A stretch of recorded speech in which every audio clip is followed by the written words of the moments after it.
Welcome to Jaya சமையல். இன்றைக்கி வந்து நம்ம என்ன ரெசிபி பார்க்க போகிறோன்னா மஷ்ரூம் கிரேவி எப்படி செய்யலான்றதை பார்க்கலாங்க. அதுக்கு தேவையான பொருட்கள்லாம் நம்ம முதல் பார்த்துக்கலாம். நான் வந்து 200 கிராம் மஷ்ரூமை நல்லா அலம்பி எடுத்து 2-3 முறை நல்லா அலம்பி எடுத்துகிட்டு இந்த மாதிரி பொடியாக கட் பண்ணி வச்சுருக்காங்க.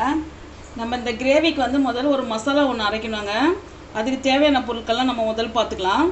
2 வெங்காயத்தை வந்து இந்த மாதிரி நீல வாக்கில் பெருசு பெருசாக கட் பண்ணி வச்சுருக்கேன். ஏன்னா வதக்கி அரைக்க தானே போகிறோம், அதனால் பெருசாக கட் பண்ணி வச்சுருக்கேன். 2 தக்காளி பழம் கட் பண்ணி வச்சுருக்கேன்.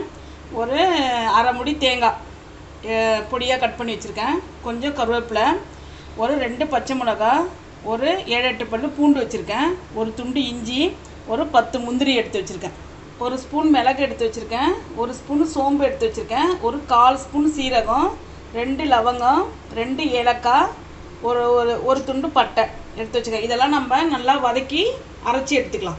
இது வந்து தாளிக்கிறதுக்கு வந்து ஒரு வெங்காயம் பொடியாக கட் பண்ணி வச்சுருக்கேன். கொஞ்சம் கருவேப்பிலை எடுத்து வச்சுருக்கேன். மசாலா பவுடர்லாம் எடுத்து வச்சுருக்கேங்க.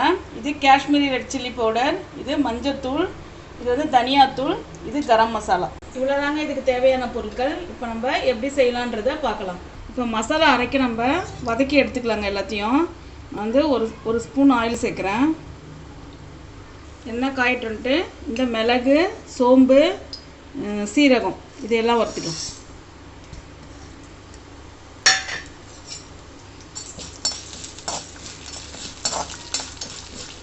இது கூட வந்து இந்த 2 லவங்கம், பட்டை, ஏலக்காய் இதையும் சேர்த்துக்கலாம்.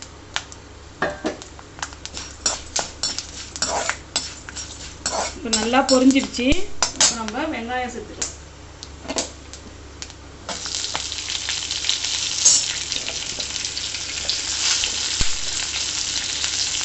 வெங்காயம், இஞ்சி, பூண்டு, பச்சை மிளகாய்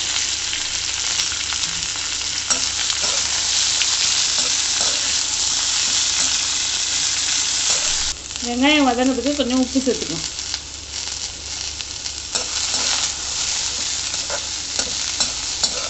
இப்போ வெங்காயம் வந்து நம்ம 3/4 பதத்துக்கு வதங்கிடுச்சுங்க. இப்போ தக்காளி சேர்த்துக்கலாம்.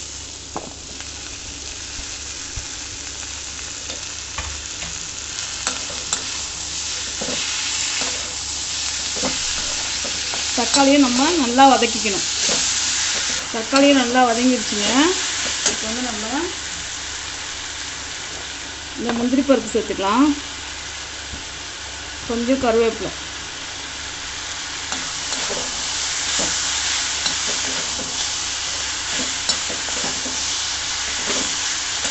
தேங்காய்.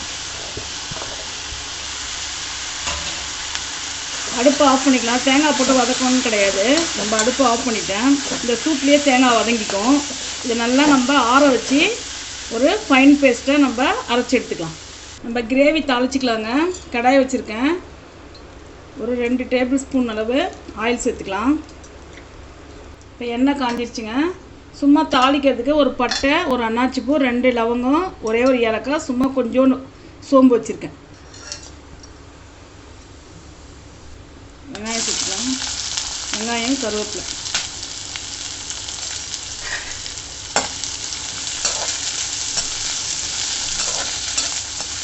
வெங்காயம் நல்லா இந்த மாதிரி பொன்னிறமாக நல்லா சிவந்துருச்சுங்க.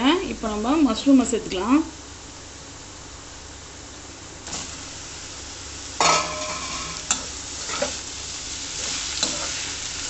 மஷ்ரூமை சேர்த்து நல்லா ஒரு 5 நிமிஷம் நல்லா நம்ம வதக்கி விட்டுக்கலாம்.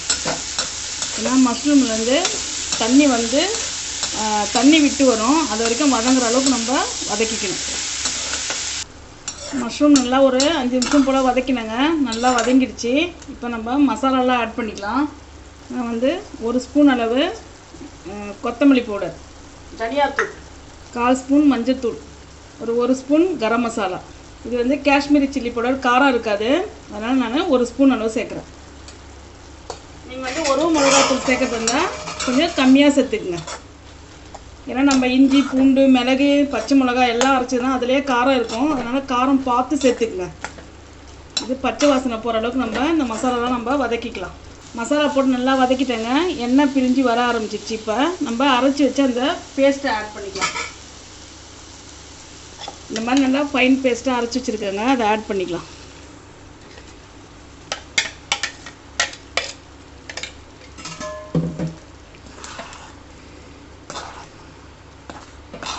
இப்போ நல்லா இந்த பேஸ்ட்டை நல்லா ஆட் பண்ணி கலந்து விட்டுட்டாங்க. இந்த ஸ்டேஜில் வந்து நான் வந்து இந்த அளவுக்கு கொஞ்சம் தண்ணியாக வச்சுருக்கேன். இப்போ நமக்கு வந்து நம்ம கொதித்து நம்ம வந்து சுண்டி வரும்போது அது கரெக்டாக வந்துடும். இப்போ வந்து கொஞ்சம் உப்பு சேர்த்துக்கலாம். ஏன்னா வதக்கும் போது நம்ம உப்பு சேர்த்துருக்கோம், அதனால் பார்த்துன்னு டேஸ்ட் பண்ணி பார்த்துட்டு கொஞ்சமாக சேர்த்துக்குங்க. கொஞ்சம் உப்பு சேர்த்துருக்கேன். ஒரு 1/2 ஸ்பூன் அளவு சர்க்கரை சேர்த்துக்குங்க. இனிப்பு டேஸ்ட் இருந்தால் நமக்கு வந்து சப்பாத்தி, பரோட்டா இதெல்லாம் தொட்டு சாப்பிட்றச்ச நல்லா டேஸ்ட்டாக இருக்கும், சாதத்துக்கும் நல்லாயிருக்கும். இப்போ நல்லா கலந்து விட்டு நம்ம மூடி போட்டு நல்லா கொதிக்க வச்சுக்கலாம். ஒரு 10 நிமிஷம் போல் மூடி வச்சேங்க நான். இப்போ திறந்து பார்க்கலாம். நல்லா எண்ணெய் தெளிஞ்சு வர ஆரம்பிச்சிருச்சு. நல்லா ரெடி ஆகிடுச்சு பாருங்கள், நல்லா க்ரீமியாக இருக்குது பாருங்கள். இப்போ வந்து நம்ம மல்லி இலை தூவிக்கலாம்.